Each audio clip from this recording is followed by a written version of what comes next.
G'day, I'm Scott Phillips, the Motley Fool's Chief Investment Officer here in Australia, and welcome to our regular weekly series we call What I've Been Reading.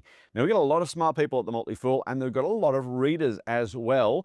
And we thought we'd just basically, if we're doing the work anyway, we're reading it, we might as well share what we've learned, what we've been reading, what we think with you. Hopefully, you get some reading recommendations. Hopefully, it's interesting, stimulates some thought.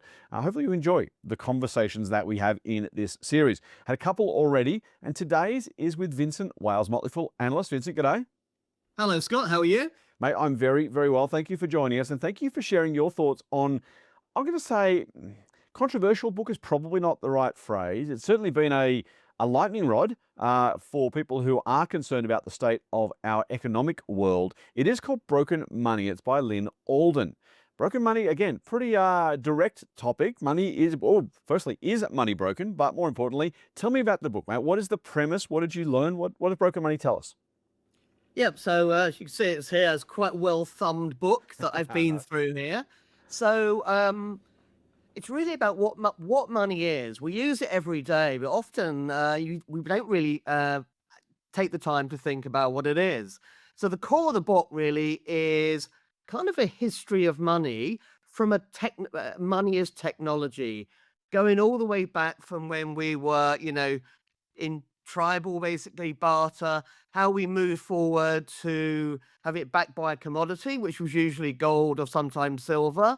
And then the strange situation we're in the moment, following Bretton Woods and the early 70s, where we globally we came off we came off the gold standard, and now money doesn't really have any controls at the moment. It's become more centralized by individual governments.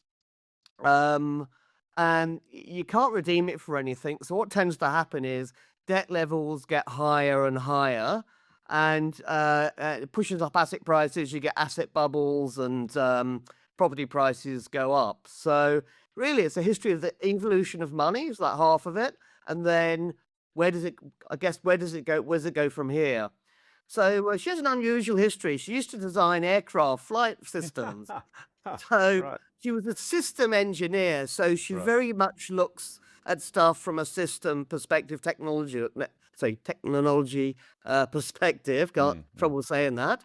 But she's now quite a renowned economist. Okay. So she views it as I said, as a development of technology that's really kind of fraying at the edges now.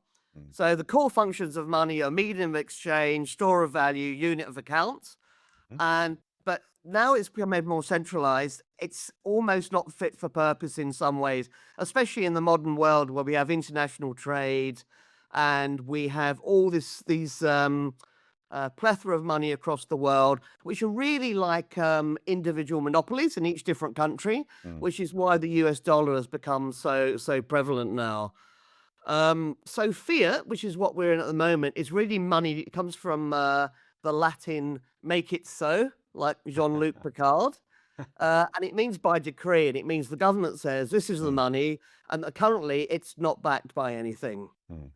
So that's caused a few flaws in the financial system, and one of the biggest ones at the moment is debt gets larger and larger because there's nothing really to control it. You can't redeem it for money, and we've got fractional reserve banking, so it gets larger and larger. So one of the things she's positive and look at is the role of decentralized money, including some maybe more controversial ideas for some, like digital currencies and Bitcoin, where it goes out of the realm of a single government's control. It's more of a private money and a global money. So to be fair, she's not arguing that's the only solution. She's Mm. saying Mm.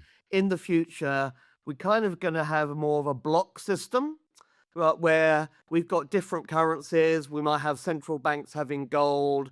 Fiat will probably play some role, but we're probably also, especially with AI and the development, that we probably have the need for some currency that is accepted globally, but Mm. is not controlled by one government. So obviously, at the moment, the US dollar is controlled by the US government, but we have this huge floating euro dollar system that nobody really knows how to control. Mm. So it's actually quite an interesting book, half history and half kind of where do we go from here. and really not a call to arms, but really kind of thing that we should all concentrate a bit more on what money is, what gives value.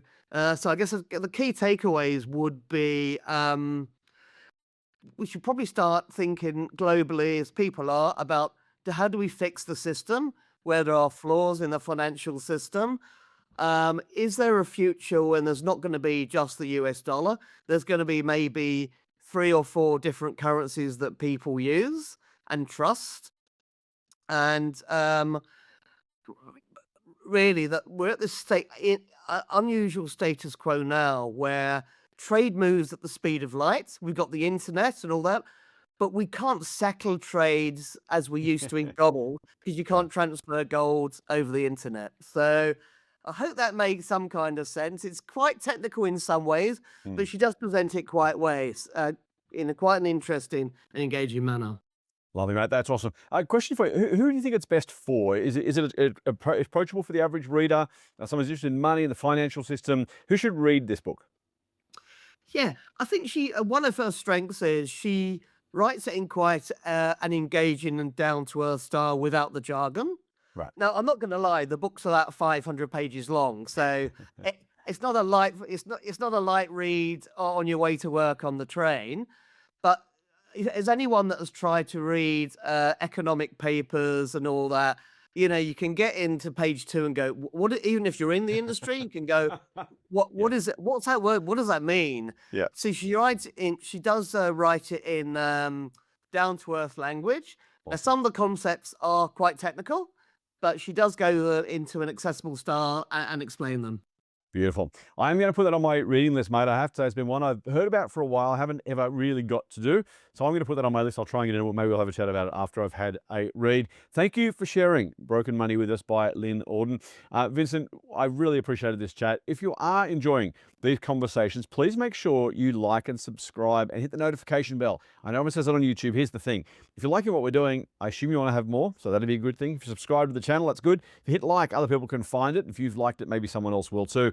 And we don't just do what I've been reading. If this is the first time you've been to the Motley Fools YouTube channel, maybe second or third time, if you hit the subscribe button and the notification bell, we'll let you know, well, YouTube will let you know when new content comes out. We do a Stocks in Focus once a week. We do a Stock of the Month, which is actually a formal Motley Fool recommendation once a month. You get that for free. We've got What I've Been Reading. We'll do regular live Q&As, lots of stuff on the channel coming up. So if you are enjoying it, please do, as I said, like, subscribe, and hit the notification bell. Thank you, Vincent, for sharing your expertise and your book review with us. Thank you for watching. And until we chat next time, Fool on.